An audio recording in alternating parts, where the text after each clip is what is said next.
Hey guys, BuildZoid here, and today we're going to be taking a look at how I might go about disabling the power limit on the RTX 5080 that I bought. And before we get into this, a quick thank you to the channel supporters for making this video possible. If you'd like to support the channel, there are links in the description that you could check out. That would be very much appreciated.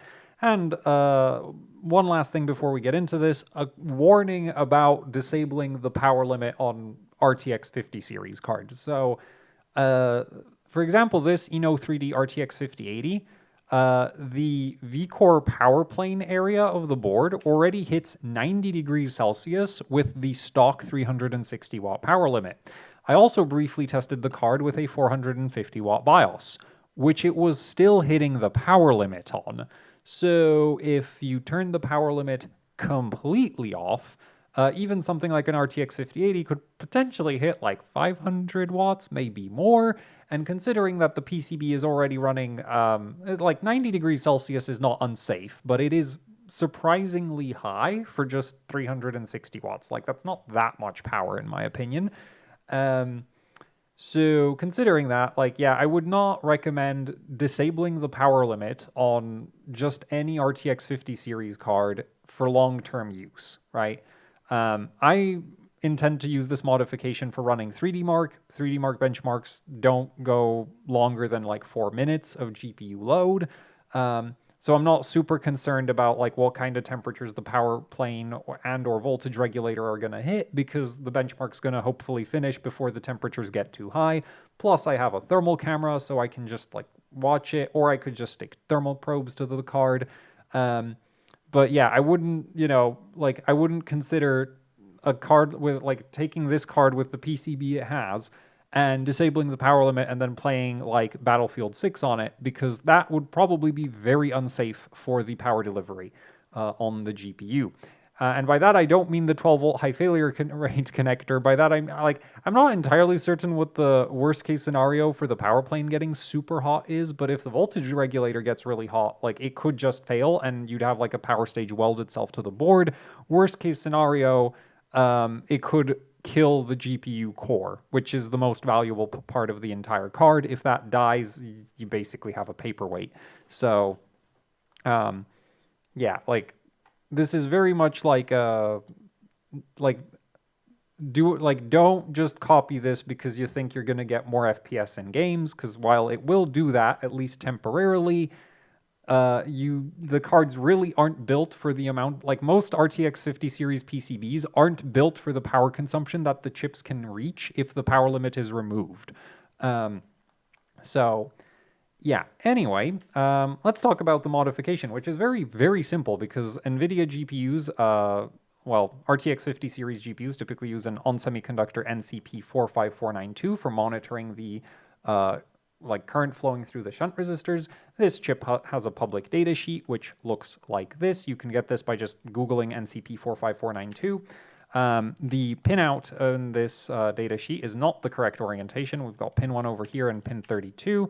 If we look at it's not the correct orientation for the orientation of the PCB that I have here, because if we look at the PCB photo, you'll notice that the orientation dot is right here. So pin 1 is over here and pin 32 is that should be pin 32 right there. So, we basically have to rotate it to match up with the card. So here's the pinout rotated, and on this pinout, the only pins we really care about are shunt in P2 and shunt in N2. These first two pins are for monitoring the shunt resistor on the PCIe slot. There's not really, I think there's like some minor voltage regulators that are running off of the PCIe slot, but not V-Core and not memory power and not MSVDD, and those are the big power-hungry power rails on a 5080. Those are all connected to the shunt resistors for the 12-volt high failure rate connector, and those shunt resistors are monitored by these two pins right here. Those two shunt resistors are in parallel. So effectively, like, there's a 2 milliohm shunt resistor on the back of the board, there's another one on the front of the board. Effectively, that makes a 1 milliohm shunt resistor. This is done to sort of spread the heat output from the shunt resistors, because shunt resistors do actually produce heat, because you're losing voltage across them. I think it's mostly done to spread the heat, because technically there's no reason you couldn't just use a single 1 milliohm shunt resistor, other than the fact that, like, it has a smaller footprint, and therefore the heat that it produces is now more concentrated, right? Because with two 2 milliohm shunt resistors, the heat output is spread across two separate shunt resistors.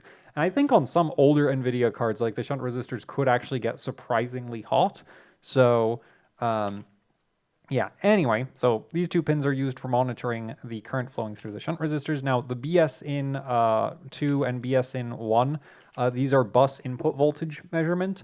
So basically, this measures the voltage before the shunt resistor, and the voltage measurement from this is then multiplied by the current that is calculated from the voltage drop across the shunt resistor, and that gives the card its power consumption reading.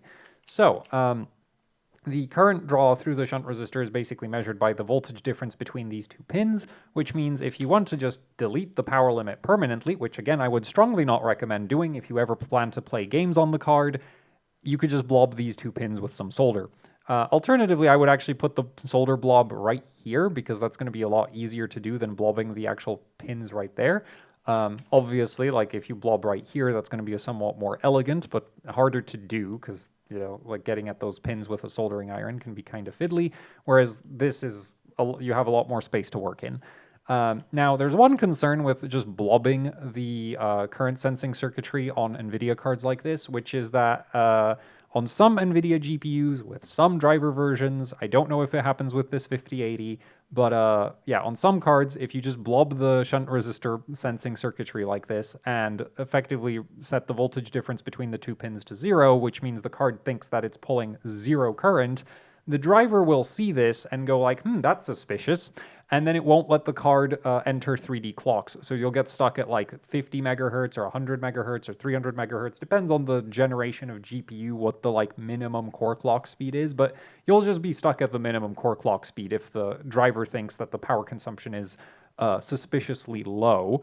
Though this doesn't happen every time. Like there are some cards where you can like have the power consumption reading be like 0 watts or like 0.5 watts and the driver doesn't care. And then on some cards you do the same thing and you get stuck at 300 megahertz. So it's kind of annoying.